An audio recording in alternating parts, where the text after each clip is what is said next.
অথচ ভোলার মানুষ 3 মাস তরমুজ করে আর 3 মাস আজাইরা বেয়া খায়। অথচ আমাদের দ্বীপ জেলা ভোলা তরমুজ দিয়ে বিখ্যাত। তাদের জীবনযাপন এমনই, এখানে থাকে, এখানে খাওয়া, এখানে সবকিছু করা। কারণ এখানে 3 মাসের বাজার করে আসে, কারণ এখানে তারা তরমুজ করতে আসে। এখানে পাক শাক, এখানে সবকিছু করে। এখানে গ্যাসের চুলা, গ্যাসের বোতল মোতল সব নিয়ে আছে। আবার কাঁচা বাজার মুদাকে বলে চরাঞ্চল। চরাঞ্চলের থেকে, দেশের থেকে বাজার মুজার সবকিছু নিয়ে আসে। কারণ চরাঞ্চলে কোনো কিছু পাওয়া যাবে না, কারণ এগুলো হচ্ছে মাটির বস্তা, কারণ এগুলা দেশের থেকে করে আনে, কারণ এগুলার ভিতরে বেশি রয়। আসসালামু আলাইকুম ভাই, আপনি এখানে কি করতেছেন? ওয়ালাইকুম সালাম ভাই, এখানে যে তরমুজের নার্সারি প্যাকেট ভরতে আসছি ভাই। আচ্ছা, এই নার্সারি প্যাকেট দিয়ে কি করে?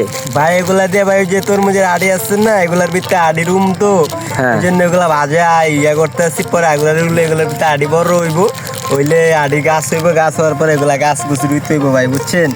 কয়দিনের মাথায় গাছ হবে আড়ি দিলে?